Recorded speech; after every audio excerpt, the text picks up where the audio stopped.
Welcome to Pen by Design, the podcast for writers, authors, and creative CEOs who want their words to do more. I'm your humble host, Destiny Jordan, and on this show, we explore writing, publishing, storytelling, and creative entrepreneurship. If you're ready to create with purpose and grow with intention, you're in the right place. Welcome to Pen by Design podcast. I'm your humble host, Destiny Jordan, and today we have a fabulous guest in the guest chair. Today's guest is Waheda Nazir, an educator, entrepreneur, and founder of Aziza Afghan Beauty, a brand that celebrates traditional beauty wisdom inspired by our Afghan heritage. Raised as the eldest of 6 children by Afghan immigrant parents, Waheda has spent much of her life teaching in classroom, at home, and now through entrepreneurship. Her journey is one of reinvention, proving that purpose can evolve over time and that every season of life offers an opportunity to grow, serve, and reconnect with what matters most. Through Aziza Afghan Beauty, she is preserving cultural traditions while building a business rooted in identity, storytelling, and intentional living. Welcome to the guest chair, Waheda Nazir. Thank you, Destiny. Thank you for having me. Oh, awesome. Thank you for coming onto the podcast. So for those who don't know, because when we met, it was so awesome in the marketplace and just seeing all your products and seeing how you just thrive on explaining what you do. I was just enthralled by the whole process. So hats off to you and what you're building. Thank you so much. But for those who don't know you, who are meeting you for the first time, who is Waheda Nazir? It's one of the hardest questions to ever answer is like when it's something about yourself. You know, you think it would be so easy, but I'll try my best. I'm, as you mentioned, I'm a child of immigrant parents that came from Afghanistan during the Soviet invasion. So it's quite a while ago. Basically, I'm the eldest of 6 children. So I always felt like a second mom from a young age. And I'm an educator. I'm an English teacher, ELA teacher, and turned entrepreneur. And I consider myself a lifelong learner. Deeply interested in identity, purpose. Storytelling is very huge for me. I grew up on my mom's stories to the point where I feel like I've lived in Afghanistan, even though I haven't. She's a very vivid storyteller. And I had a very big imagination. I loved reading books. From a young age, I learned how reading shapes, being able to write shapes like, people's minds. So I always had a love for that. I feel like since from a young age, I've just been always growing, always changing. I became a mom at the age of 18. And so my son is right now 20 years old. And I think that also helped me a lot. So I've been teaching from a very young age. And then I taught for many years, and I've taught in Kuala Lumpur, Malaysia. I've taught in Egypt. I've taught in California and New Jersey and Texas. So I've taught students from different backgrounds. So I really, really feel like I'm a teacher always and forever, but I'm also a student in a way. I'm always a student. I'm always learning. I'm someone who believes we're allowed to evolve like throughout our lives. It never stops. Learning never stops. That is amazing. And two, I'm really stuck on how is it different teaching these like children in other parts of the world? Like how did that go? It's interesting because depending on the culture, you're treated differently as a teacher. So what I learned in Malaysia is the Asians respect the teacher so much, and the students, they're so scared of the teacher. They like you're literally a different. You're a parent in a way. They parents would actually say if you don't behave, I'll tell your teacher, and they're like no, don't tell my teacher. They cared a lot. So because of that, even something like Teachers Day was a big deal. As an American going there, not like I just thought you took an apple to a teacher on Teachers Day.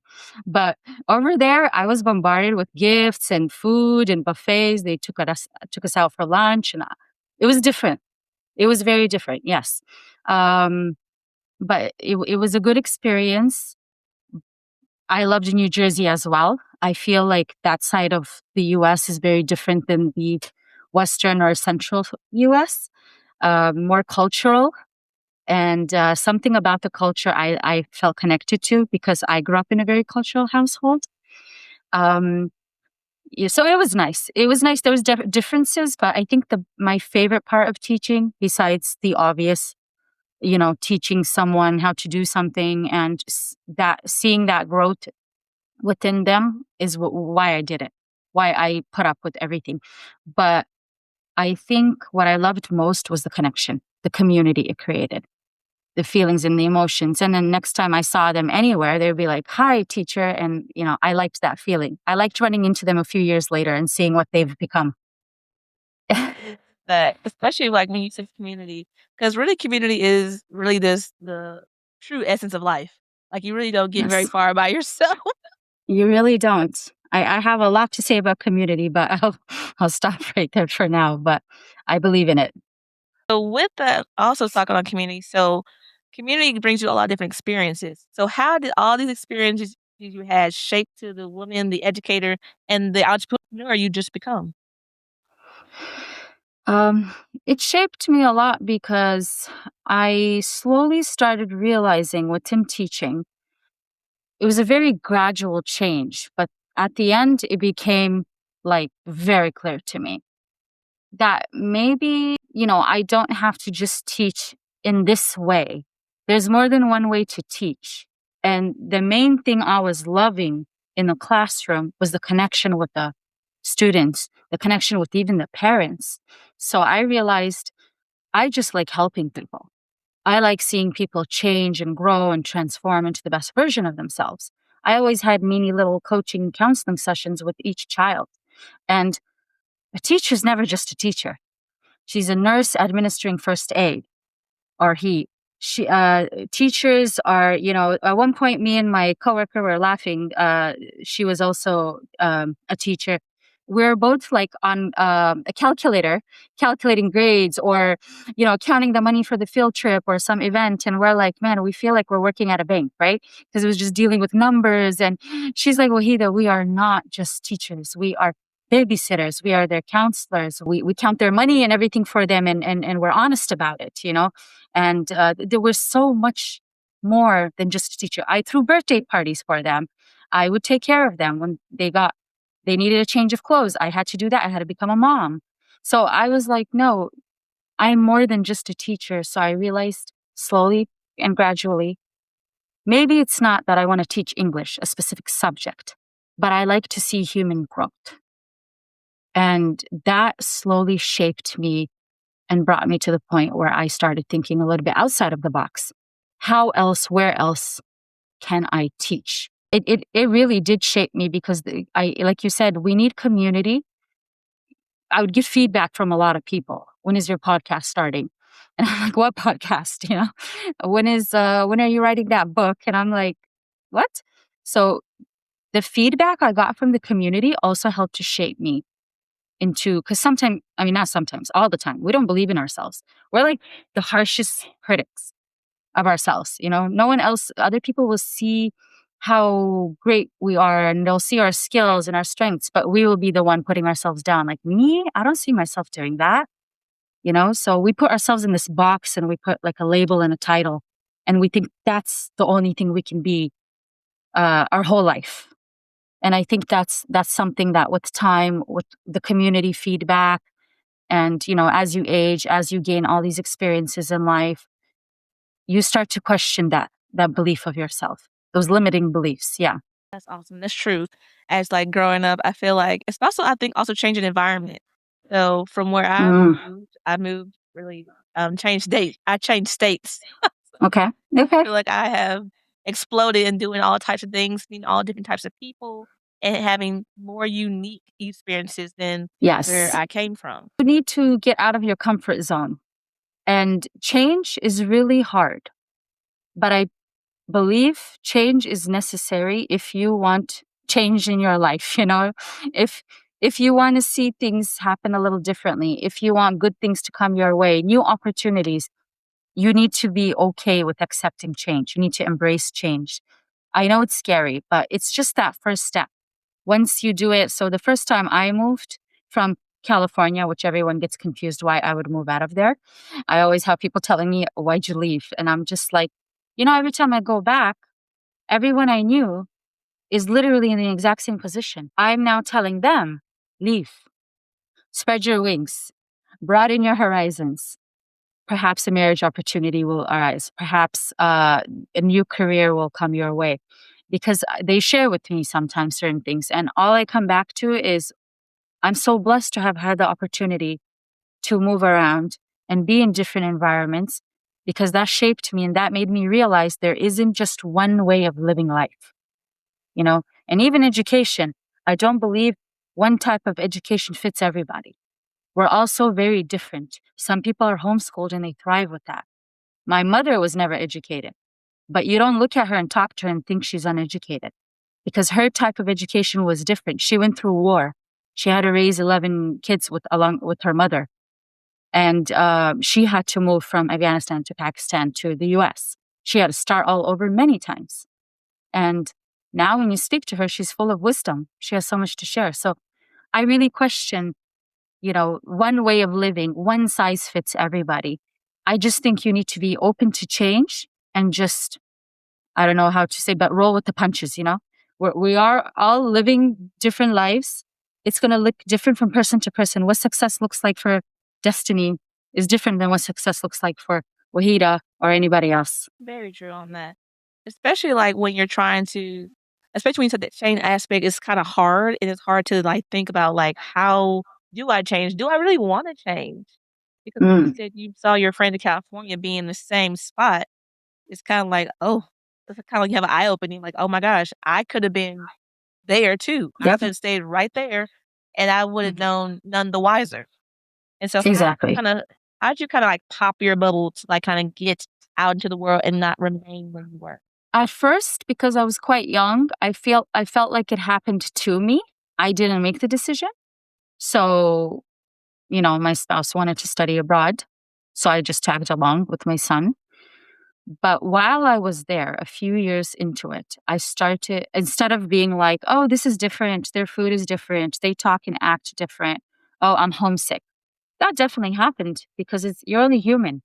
So when I hung in there, after time is when I saw the benefits, that my eyes started opening and saying like, hey, I don't need a Walmart, everywhere I go.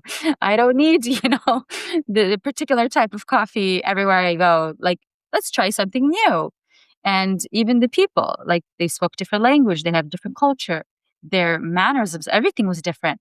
But when I put those walls down and those boundaries down and mingled, and I said, just accept them for who they are, and you stick to your values, don't change for anybody to fit in, but just be around them. There's so much I picked up on. In fact, I saw amazing women. I would say my Aziza Afghan Beauty came, like the drive to be a woman, and to be a Muslim woman entrepreneur, was because of my time in Malaysia, because I saw women killing it. I saw them being wives, mothers, teachers sometimes, and on the side, they would all have a side gig. They were selling something on Instagram. I was just like, how are you doing it all? And that different lifestyle and seeing women doing that made me realize I could do it too if I wanted to. But it took time, because that was like a very big mindset shift. So every time I would come back to California to visit family, because I was there for 7 years, every time I came back, I was weird to everybody else, because I was coming with all these ideas and different way of living life. And they're all like, okay, cool. Like it didn't kick in until maybe now, as everyone's getting older, they're realizing. And I used to think I was a bit of a victim in the past. Like, oh, I'm forced to go live overseas, whereas everybody wants to come live here. But it's not really where I went. As you mentioned before, you could just move over to another state, but you are put in a place of discomfort. It's not not a discomfort, but it's not your comfort zone. It's something new. So you have to adapt. So you have to have that resilience. So all these skills or these characteristics come inside of you, right? To survive. It strengthens you. It refines you. It creates a new you. You're still you at the core, but you're leveling up. That's what I think. Awesome. Especially when you were talking about how you got, from what you say, your experience from overseas is that you got exposed to women doing all types of stuff. Oh yeah. Oh yeah. And then, I saw. Sorry. Go ahead. Yeah. and then you're like, oh, you know what? This would be kind of cool if I did it too. Oh yeah. It was nice, and I recently had someone from Malaysia contact me, a friend I had there, and she's like, "Tell me about your business." And I told her, and she was like, "I'm so proud of you. And where did you get this idea? Where did it begin?" And I told her it actually began in your country, Malaysia. And she's like, "No way." I said, "The whole time I was there, my experiences there, I gathered them, collected them. I didn't even know I was doing it. It's just human nature. You go through things. Only when you take a few steps back, only when I left, did I now felt homesick for Malaysia because of what I saw there and the life was there. I was like, it's hard coming back. But, I don't like to sit in my, wallow in misery. And I was like, how do I bring that here though?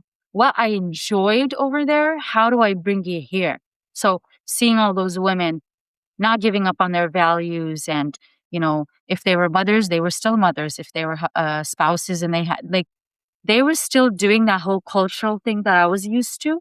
But at the same time, they were, business women. And I'm talking, some of them were huge. Like all over Asia, they had their chains of the scarves they were selling, or the modest wear, or whatever, the beauty line they had. It was really impressive. So I was following them on Instagram. I was seeing what they were doing. And then as a teacher, all these things you do, sometimes you're like, imagine if I took these skills and just applied it there. But it's hard. These were just thoughts sitting in my head. How tired I am, how much I go out of my way. Like, my sister once told me, you just get the same paycheck if you work harder or you work, less harder. Like, it's the same paycheck. And I was like, yeah, but that's normal. But that's when I started thinking more too. Am I okay with doing this for the rest of my life? And some people are, and that's perfectly fine. But can you live with that? Are you okay? You have to ask yourself those questions. So Sure, like there, serious. Look, not even going to like this is my future podcast. Not going on the future. But I do want to talk about how you said reference adaptability. So a lot of people mhm. think as we get older, we're no longer adaptable. Like that's for kids, that's for people growing up. That adaptable is kind of like it's a set thing. After you hit a certain point, you can't do that anymore. But what you're saying, adaptability can be lifelong. How is that? It's a choice. And if anything, the older you get, if you believe in it, you will change. You will adapt. You have to believe in it. If someone's forcing you, you won't do it. Because as a human, our defense system, walls go up. Oh, I don't feel like doing this. So I'm doing it because so-and-so wants me to do it, or this is the social norm. This is what it's expected of me. But the minute you believe in it and you want to do it, you will tear down any wall, any obstacle in front of you, and you will make it happen. You will adapt. And I'm living proof. I think it's easier in certain ways for you to adapt as a child because you don't have all these. I think as an adult, we kind of get set in our ways. That's true. But I think if we're really not happy with our situation, or that's a bit more negative, let's look at it more positive way. You really believe in what you want to do. Oh, I always wanted to write that book. I always wanted to, have my business. I always wanted to start a podcast and help people. You will adapt because you believe in your dream, in your ambition, your goal. I think you can do it. And we've seen it all around. You see successful people all the time. And when you hear their stories, they did have to adapt. I was trying to talk about how you do that. So when you talked about how, all these women are doing all these different things, but then when you started your beauty business, were you still a teacher? Like how did you kind of make space for that? Good question. So the way, as I mentioned, I always had in the back of my mind that I wanted to do something different. To be honest, I wanted to write a book. I wanted to write a book about, I just wasn't sure exactly what I wanted to write, but I didn't like the representation of Afghans in the media whatsoever. I was raised in the 9/11 era, and it was very hard hearing my country being mentioned for the first time ever, but not in the way that I wanted it to be. Like in the past, no one even knew where Afghanistan was on the map. They always asked me if I was from Pakistan or India. That's the only two they knew. So to suddenly, as a teenager, hear my country's name, and then Kite Runner became a big deal. And as interesting of a story as it is, and everyone in the world loves it, I couldn't help thinking, wow, a writer, an author really shapes people's minds and people's understanding of a culture, of a religion, of a people. So I made an intention. I want to write about my country too, based off of my mom's experiences and her storytelling. So that was with me for a long time, but I just didn't know how to begin. So what happened was I was aging. My skin was not in a good condition, and that was never the case. So I started using a lot of products that were popular. And then my mother kept telling me, Waheda, use the stuff from back home. That stuff is good for you. It's healthy. It's natural. It's organic.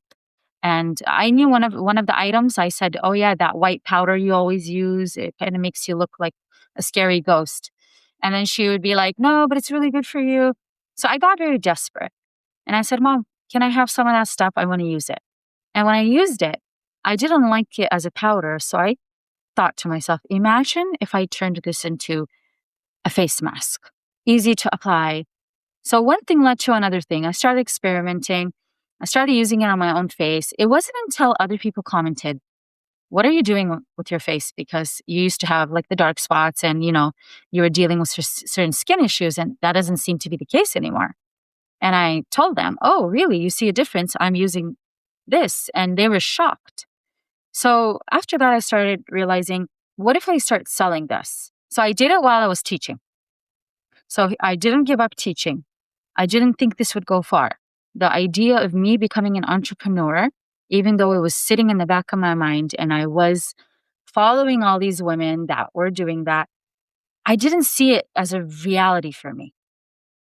So once I think the biggest thing was me overcoming like all those questions that, were our biggest obstacle, our mind and our negative talk, like, oh, this is going to be embarrassing, or this is going to be cringy, or what are all your people going to say? You took that white thing we all use that's so basic in our households and you made a business out of it. You're selling it.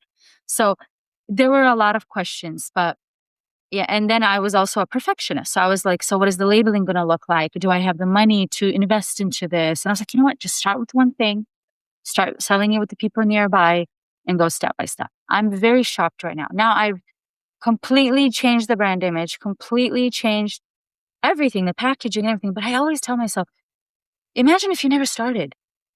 So I did this while I was teaching, but on the side, I was playing around with it. It was more like a hobby. It was something I sold on Etsy on the side. I knew nothing about marketing. I knew nothing about, my Instagram was weak. I was just doing it mostly through Etsy, but you have to start somewhere. As I gained more experience and talking to people, and they were telling me, this is how you're supposed to do it. And this, and then I got a mentor, which is something I really, really encourage. And the mentor helped me so much. Just me, I didn't trust my own decisions. I didn't trust myself enough. So to make a change, like, oh, I'm going to go from educator to entrepreneur, that was a huge shift in my mind. And I didn't trust that I could do it. So talking to the mentors who helped me along the way, that was a big plus. And then I think after starting it 1.5 years later, I was ready. After I came to Houston and started going out to those booths, being a vendor at places and seeing how the people were communicating with me, I had to ask myself this question. How did you get here? How are you able to do this? This used to scare you so much. And I realized, wait a minute, as a teacher, what have I not done? I've done almost everything in the book. So this is just because of the title of entrepreneur. That shouldn't scare you away. You literally were working so hard as a teacher, doing so many different things. And if you didn't know how to do something, you went out of your way and learned how to do it. And then you had that mentor that you would use sometimes, because a mentor doesn't really tell you. They're not supposed, a good mentor doesn't tell you what to do. You already know what to do. It's up here and in here, but all that distraction, all that noise, and all those limiting beliefs stop you and come in the way. So a mentor kind of helps you to think more clearly. They elicit that out of you. So I knew what I wanted to do. I just needed that support. So that's how I feel like hopefully I answered your question. It happened very gradually, step by step. And eventually I adapted. I didn't do it overnight. Like, yeah, my mind going like so many different so great questions, because that is just fantastic. And that's one of the things that, especially that when you describe your transition period, that kind of 1.5 years later, Yeah. after that. But my main question before that is, how did you find your mentor before you transitioned into like entrepreneurship? One of my mentors, honestly, was a friend of mine that I met in Malaysia.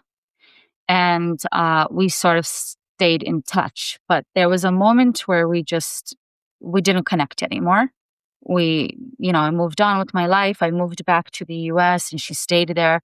When we reconnected, I realized both of us were in different mindset. We were both back in the States and figuring, I think the same thing I was going through, that homesickness for, a different country. She was feeling the same thing. And I think we didn't come back here to just be relaxed. And, we were like, no, we want to do something with our lives. We want to leave a legacy behind. Life is more meaningful. We get to choose what we want to do with our lives. So that helped a lot because I kept asking her things like, hey, I want to change. I don't know if I want to be a teacher forever. And, so just being able to talk to her helped a lot. So that I consider her as a mentor, my first mentor. Later in life, I would say 1 year ago, maybe a little over 1 year ago from now, is when I sought a different mentor because I needed someone who actually did this for a living, not just a friend. I needed someone because things were getting more heavier for me. For lack of a better word, I'll call it a midlife crisis. It was like I was questioning everything I was doing in my life, relationships, friendships, the moving around, even though it's amazing, it's not easy starting over each and every time. So I sought a mentor through someone. They told me, we know this woman. She's in the UK actually. Do you want to try her? And I was like, I don't know how she'll help me because I was in a very low place in my life. I said, to be honest, I have no idea what she could say to me that would help me. But let's try. Let's give it a try. Because if I don't try, I'm always going to say, you will never know now. So the best decision I ever made, to be honest. And that issue and that problem that I had at that moment, to be honest, was resolved. And so I even had like my spouse telling me like, oh, so you're still talking to her? Because I thought like, you're okay now. And I said, oh no, I'm keeping her for life.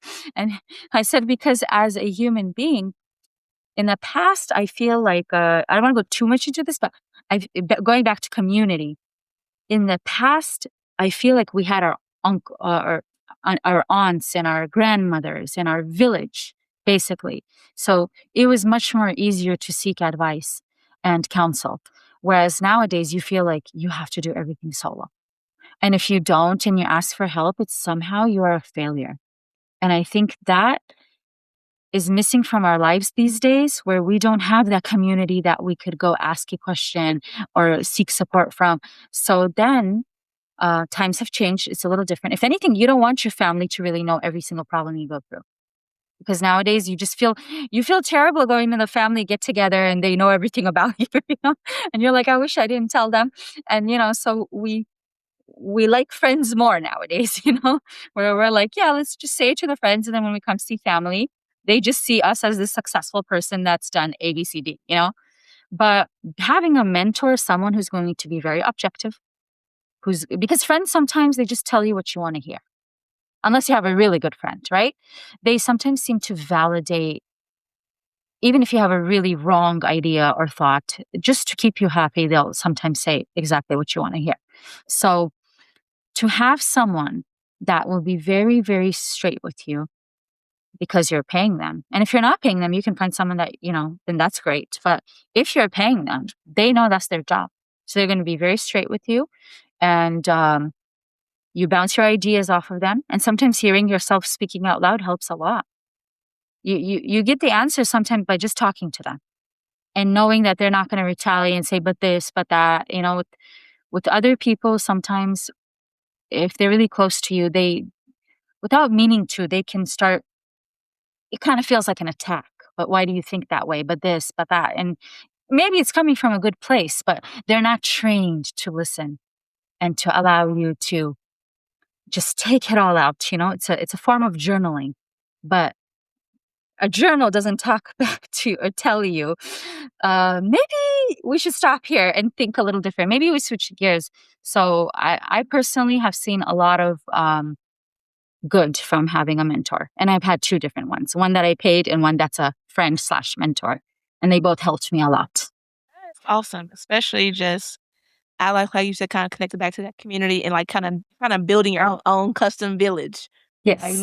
not using your family, because some things your family just doesn't do. And it's like, I can't, it's not helping me right now. You're making me more confused than when I came in. Exactly. And then they get very emotional with you as well. And then they get very biased. So if you ever mention anything about anyone doing something to you, they're like, no, you're the best. And sometimes you look at them, you're like, but I'm not. You know what I mean? I need you to tell me if I'm not good or if I messed up, So like, right, like it's okay. It's like I can take it. And they're like maybe I can't take it from you. Maybe I need somebody else to say it. True. Yeah, that's true. And that's perfectly fine. I think when you recognize that, there's a taboo, a stigma attached to talking to somebody. People, even therapy, right? Like, and mentorship is not therapy. It's very different. Therapy is more like excavating in the past. Like, it's archaeology, like, let's excavate what happened in the past and how has this impacted you and how is that affecting your life right now, which is important for certain people that went through certain traumas. But then I would argue that most people, if they're healthy and well, they need more of like a mentorship. They need coaching, because coaching is more like looking to the future. So you're an architect, you're building your life, you're building your future. So that's what it means to me to have a mentor in my life. And I think slowly, one of the things I'm doing is trying to create that village, as you mentioned, where people feel not judged and they can have the support that they need to become the best version of themselves. So even though I'm doing Aziza Afghan Beauty right now, very soon I will launch my coaching business that is a faith-based coaching program for women to help them excel, to help them not live on autopilot, to help them trust their decisions, trust themselves, because we don't trust ourselves. There's too much noise and sound. We just live in a world of distraction and there's so much noise. We're trying to please others. The hardest question when you started and you asked me, who are you? Who is Waheda Nazir? It's the hardest question for me to answer, that one. And it's not just me. I noticed it's hard for most people. We don't really know who we are. And the other question is, who do you want to be? What do you want to do with your life? You would be shocked at how many people cannot answer this question because they haven't been allowed to safely say, you know what, this is what I really want. Because we're always listening to parents and society, and we have all these expectations. So, sorry, your question, I want to make sure I answered it. And I was like, no, you're doing great. I was like, okay. It's like, you know what? It's like, yes, like go ahead, Queen. Go ahead and talk. This is where, because it's these type of conversations where you're like, I feel like we're so introspective right now, but it really is, because the best thing to do any some form of execution on anything is really all the head work, all the mindset work. Oh yeah, to get through it, because as you said, we are our biggest enemy, and we have to change our thinking. And thinking doesn't change just because you have one conversation. It's like multiple inputs somehow, some way, and you're like, okay, maybe I can finally do it. Maybe it can apply to me too, as well. Mm-hmm. Very true. And I feel like one thing I learned is like the most successful CEOs of big, brands, big companies, they have a coach in their life. So there's no taboo there, and it's not necessarily that there's a problem they need someone to coach them. It's that they want to optimize their potential. They want to be the best of the best. So I asked myself, so why are we as humans, why don't we have that? Why don't we have that support system on a daily basis, making decisions such as, what do I want to be for the rest of my life? And as I mentioned to you when I first met you, I think it's very strange to ask an 18 or 20-year-old what your major is. I don't think they have enough life experience, or, I feel like at least wait till they're 25, where they have left high school and dabbled a little bit here and there, doing different things, interning different places, volunteering at different places. And then I get a better feel of, I like teaching, or I like to do this. So I just feel like having someone to guide you throughout the way. But I think from the beginning, we've been told by 18, 20, you should know what your major is. You should know what you want to be. That's a lot of pressure. And then naturally, that's the societal norms. Everyone goes into college and they do. How many times have I met people? Yeah, I got a nursing degree, but I don't want this. Or my brother, he's like, I'm a mechanical engineer. My degree just sits up there collecting dust. I'm doing something else, but I don't see this as a waste, actually, because it is what it is. And I think you need to, what I learned with myself, work with what God has given you, work with what is in front of you. Look at the reality. Don't just have ambitions and dreams and, thinking you're always in la la land. Like, no, realistically, look at what you have in front of you. Use those resources and tools to go where you want to go. Sometimes we're not recognizing, like for me personally, as a teacher, I had to ask myself this question. Okay, if you don't teach, what else are you going to do, right? So you have Aziza Afghan Beauty. You've started this. How to make the shift? So I had to realistically look at my own situation. Okay, I'm married. My husband's working. He can support us. Life will look a little different. Maybe we won't be having those 5-star steak, because one income is less, but I will have the bare minimum, the house, basic food. I have my son who's 20. He's working as well. Okay, I can afford it. I can afford to leave the job. I have Aziza Afghan Beauty. I was not pushing Aziza Afghan Beauty. If I sold here and there, if anything came up, but I wasn't giving it energy, because as a teacher, all the energy was going there. So I told myself, once you back out, just go full on with Aziza Afghan Beauty. The minute I pulled out, more products came out, marketing got better. I started showing up at booths and vendors, meeting amazing people, networking. And I was like, okay, this is great. Now, I know not every woman or man, whoever it is going to have that same safety net, but theirs might just look different, And a lot of advice that I've sought from other people in this field, they've always said, just have an exit plan. You are fully capable of changing your career or your, what you want to do for the rest of your life. Just have the exit plan in place. If you never take that first step, I knew a lot of women that were coaching while they were teaching. So they just put it into their schedule.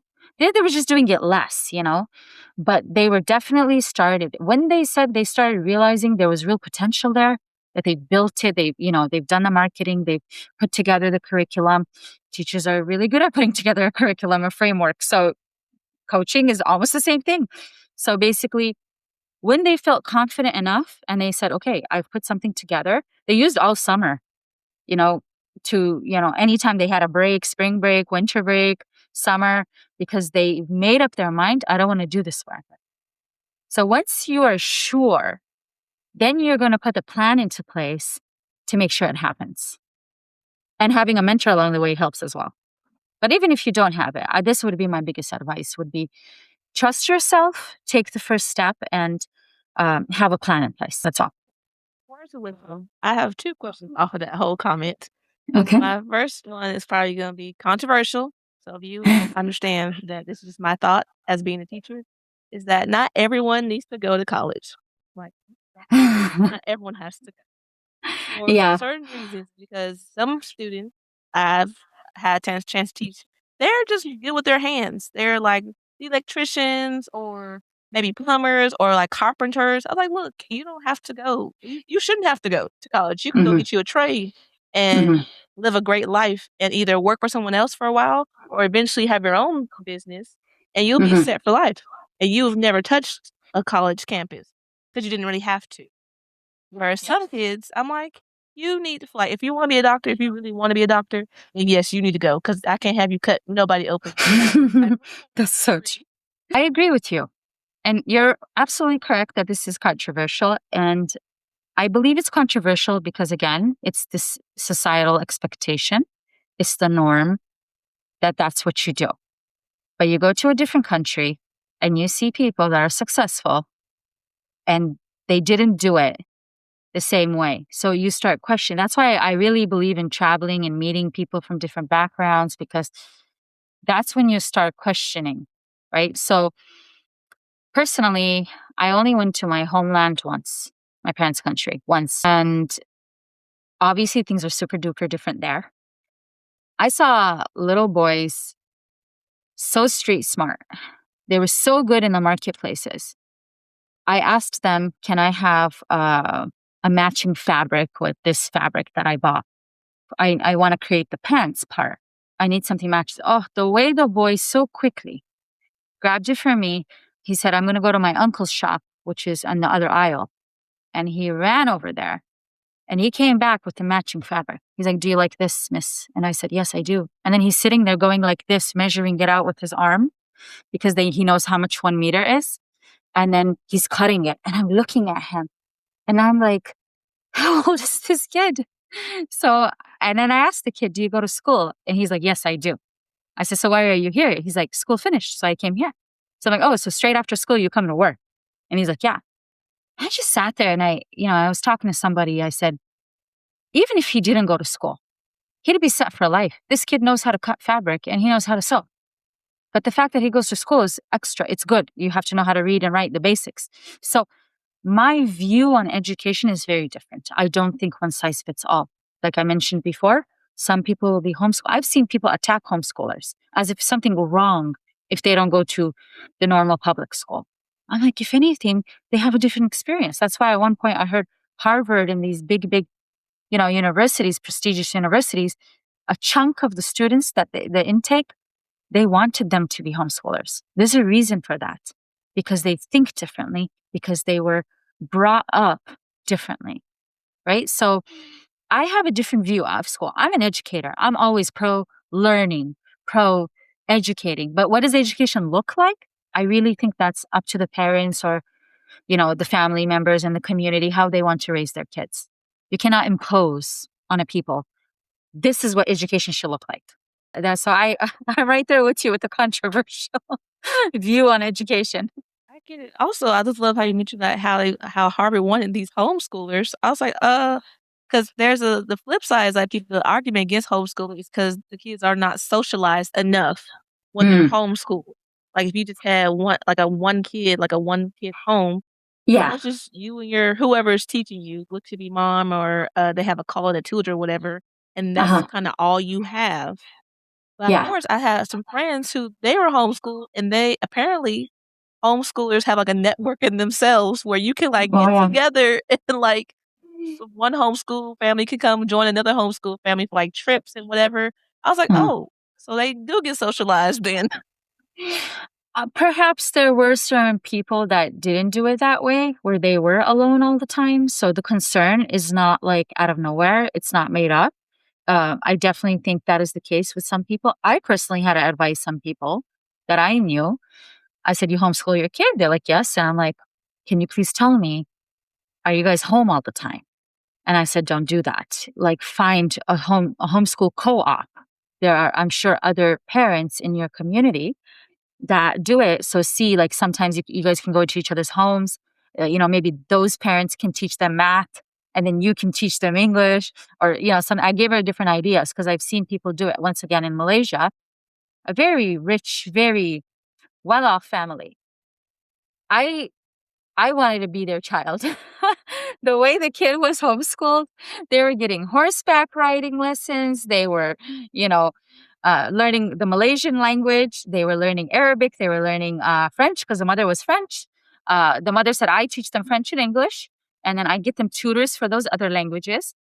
And the father, before he goes to work, teaches them math early in the morning. That's when the mind is the sharpest. It was curated to the kids. And then when it came to the physical education aspect, the girl, her daughter, did a different set of things that she enjoyed. And the boy did a different set of things that he enjoyed. And I said, a human being is so complex. Again, one size does not fit all. So, but I did say they win the award for best homeschooling parents ever. They had the money for it as well, to be honest. But I don't think you really need money. You just need to think about it. You need to write it out and you need to have a plan. You don't just say, I'm going to homeschool them and then keep them at home reading books. It's very true. I was like, look, this is a great conversation because all the things trying to expose and really trying to get people to understand that as you expand your mindset, you begin to see more opportunities. And it's not that the opportunities weren't there before, it's just you didn't really see them because of how you thought. Yes. Thinking outside of the box and realizing there's more than one way to live life. There's more than one way to make money. There's more than one way to educate yourself. Yes. And just like expose yourself to different communities and different ways of living. And as you're exposing yourself, also when you expose yourself to different things, I feel like you also get different types of fears and doubts. So what are like fears or doubts that kind of surface when you decide to move from the classroom to entrepreneurship? Well, the fears were, of course, like, I became a teacher. So if I'm not a teacher anymore, what am I? Who am I? Because that became my identity. So it felt really hard to move away from, that. And of course, sometimes you're even thinking, what are the people around me going to say? Several things but teachers in my culture and my religion, teachers seen more as that's such a good feminine job, So whereas business is like, wow, that's for men, and then you got to hustle, you got to, but I didn't believe that. I was like, you move at your own pace. You create, you're productive. And I was a very productive person as a teacher. So I saw it differently. And I was like, you know what? People are always going to throw their 2 cents in. What do you feel? So, and other fears were like, but I don't know anything. I don't know the first thing about running a business. And numbers, to be honest, scared me. Finances scared me. But I realized, in teaching, no 2 days look similar. You never know what mood the students will be in. You never know what new rule the admin, task the admin is going to put on you. It was never like, you never got a moment to breathe. So I told myself, why are you so scared to try something different? If you keep doing the same thing over and over again, it's going to be the same result. But if you switch it up, it could be good and then great. And if it's not good, you'll learn and you can try something else. We're just so scared of failing. But I went to college all these years and a lot of people are in debt and, paying loans on their, university degrees and all these things. So then it just feels like, did I waste all those years though? But I did all this to become a teacher and now I'm changing it. But I started seeing it like, no, it's not a waste. Those experiences shaped me. So I'm able to do what I want to do right now. And that's okay. Because at that stage of my life, that worked for me. Right now, it's not working for me anymore. So those fears and doubts and question, my mind was filled. But I'll never forget, probably, as I mentioned several times, it was a gradual feeling. One time I had a talk with a teacher, possibly you can say 1.5 years before I quit teaching, and I switched over to entrepreneurship. I asked another teacher who was a sort of a coach of mine, and I explained to her how I felt, and she threw this word at me. She's like, "Oh, so you're having imposter syndrome?" And I'm like, "What's that?" And I had to Google it, and I realized, I think you're right. But that was hard to deal with. It was a hard pill to swallow.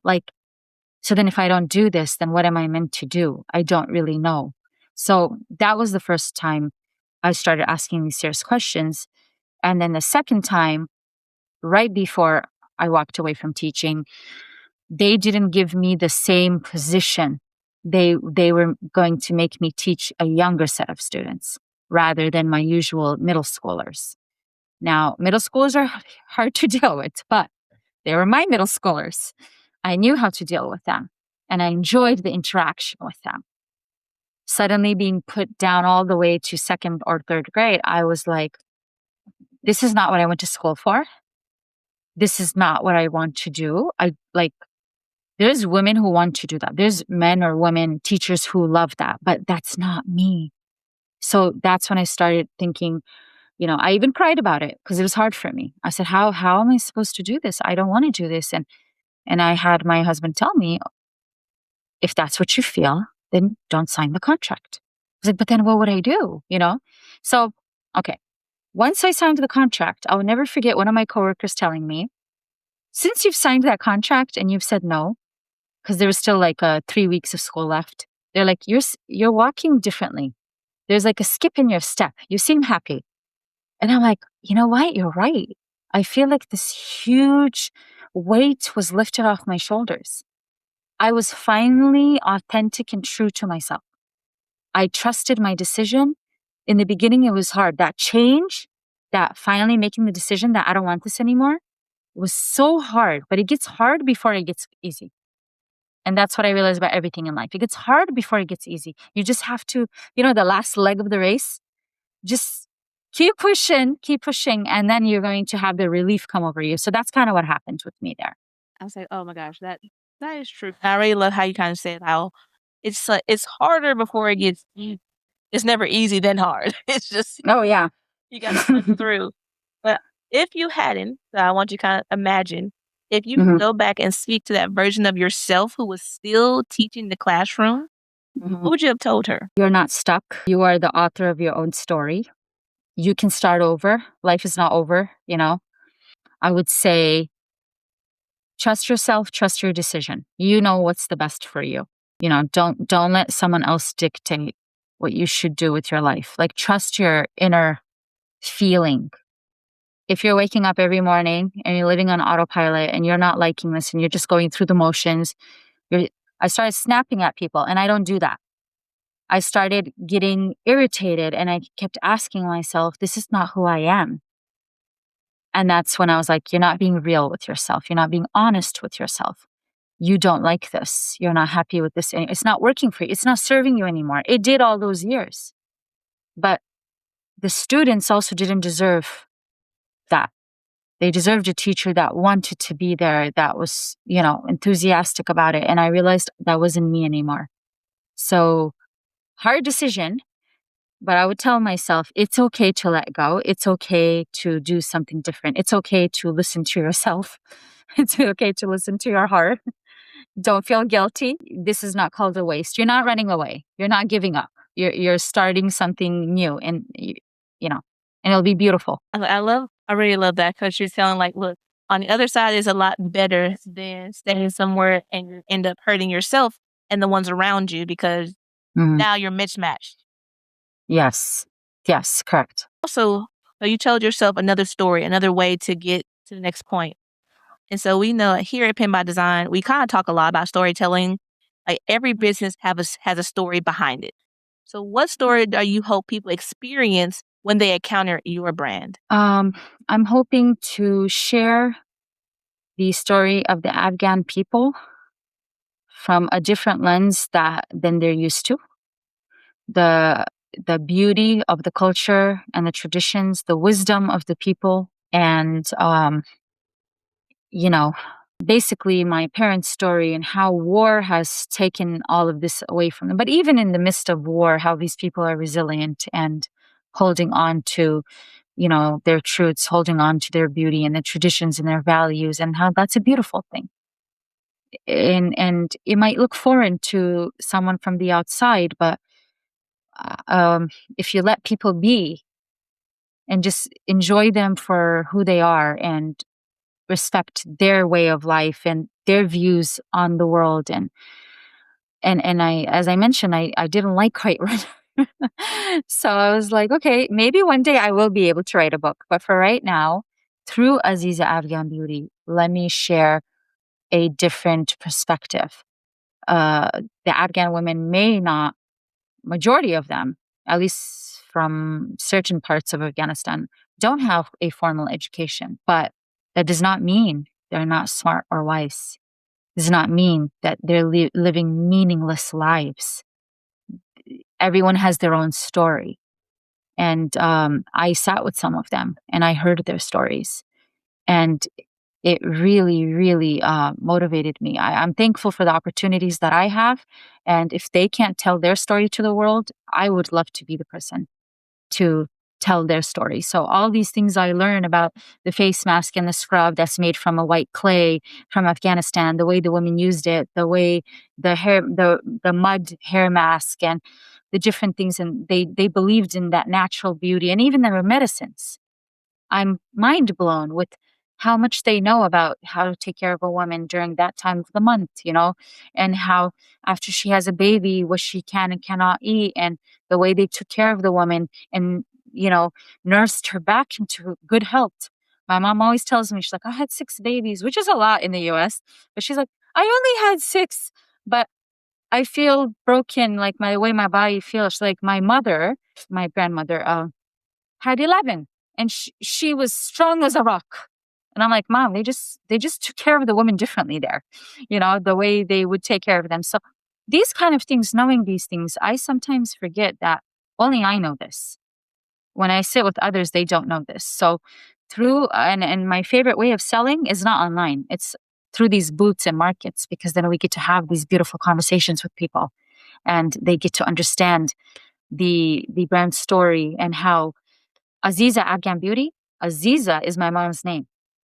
I named it after her because she's the one that would tell me all these stories about back home. She was the one that would tell me, don't use chemicals on your faces and, be natural, nourish your face and your body and your hair. So naturally, my dad felt a little left out, I know, because I named, I said, Dad, I'll start something under your name one day, but, one step at a time.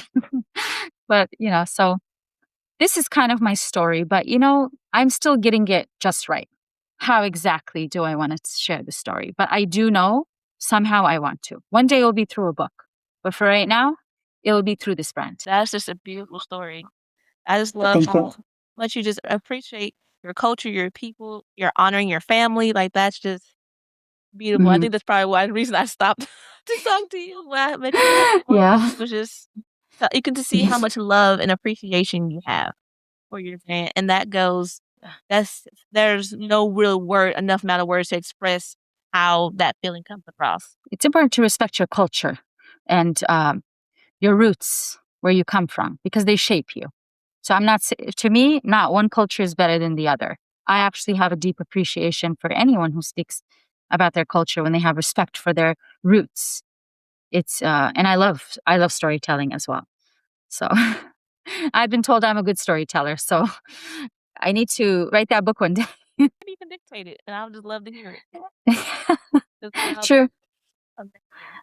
Also, one thing I want to know, since you're now officially an entrepreneur that have a new title besides educator, what has entrepreneurship taught you about yourself that you didn't learn in the classroom? But I'm very resilient. I can do anything I set my mind to. That if someone else can do it, I can do it too. In fact, I can learn from them and possibly even level up and do it better. I give it my own twist because there's certain understanding, certain experiences that only I have. So, it's like making a dish. The same 2 people can follow the same recipe, but it will come out different from that person than it will from the other, because we say it's your hand. It's the way. So we say some people's hand has a taste, So we say when my dad makes eggs, it tastes so good as compared to when my mom makes the same thing. Like something about dad's hands, So I think it's a cultural thing. We say this. So I feel like, because when I started, it was one of the fears and doubts I had with going into the beauty industry. I said, I'm competing with all those beauty brands. Sephora and Ulta is filled with different beauty. Like, really? Am I really going to do this? But then I realized I have my own twist to it. I have my own flavor. Sorry, your question was more like what I learned about myself. I learned to trust that my differences was actually my biggest differentiator from all those other brands. And therefore, that is my strength. That helped me a lot. Yeah. But when I was younger, I didn't trust that. What made me different made me like want to shy away and, be in the corner. But as I grew a little more, I was like, no, but that's what makes me unique. So I embraced it. Love it. I love where you're saying I guess we're in the era, most people in the era, like we're really embracing what's different because Mhm. that's our main selling point. Like I can't be Kobe. I can't be LeBron. I don't know. I don't have that talent. But what I do have is still valuable. Yes. Yes, absolutely. I think it's so beautiful to like everyone has something to bring to the table. And it will take time. And I think almost 100% of the time, 99.9% of the time, it will take time for you to really know what it is that you could bring to the table. But down the line, if you allow yourself to think these thoughts, sit around, surround yourself about other people who are growth minded as well, you will eventually know what it is that you're meant to do, that only you could do, and do it well. I just think it's important to be growth minded. And one of the ways you can do that is being around other people that think that way. Yeah. That's true. Now, my biggest question before we start landing the plane is what does success look like for you in this season of life? Slowing down when you make decisions, be intentional about it. Do not live on autopilot. You don't have to do it the way everybody else is doing it. And I trust myself. I trust my gut feeling. And I did, what was it?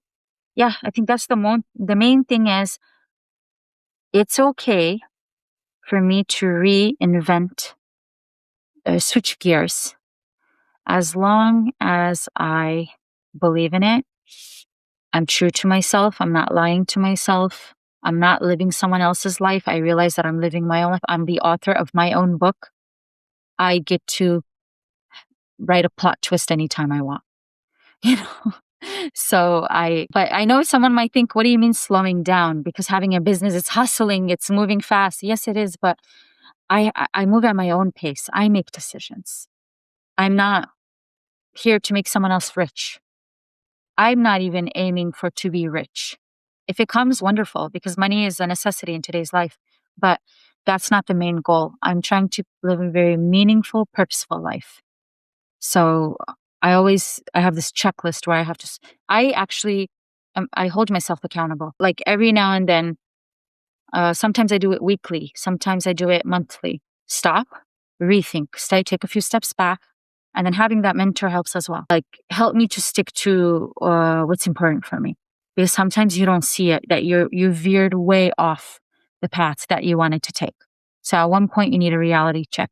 So it's very important to hold yourself accountable and do that accountability check and just make sure, so that's how I'm in a stage of self-awareness and self-development right now. It never ends. That's why I mentioned I feel like a lifelong learner. I'm not just an educator. I'm a lifelong learner because there's always be teachable. Have a very open mindset. Be teachable.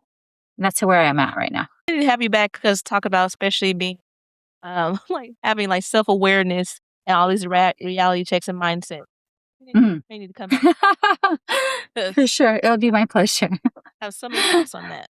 But Okay. now we're at the rapid fire round. So the goal of the rapid fire round is say whatever comes to mind first based off the question. Okay. Okay. Great shoot. All right. First question. All right. For young writers and also creatives listening, what is one piece of advice you would give them on their creative journey? Just do it. Don't overthink it. Works. Our next question. What book do you recommend for writers and creatives to read? I don't know if this is specifically for writers, but I'm going to say Show Up by Naima B. Roberts. Our last question, the most important question here. Where can people connect with you? My Instagram account at aziza.afghan.beauty. or my email, connect@azizaafghan.com. Fabulous. You guys heard it right here on Pen by Design. Thank you so much for coming on to the podcast. Thank you for having me. It was my pleasure.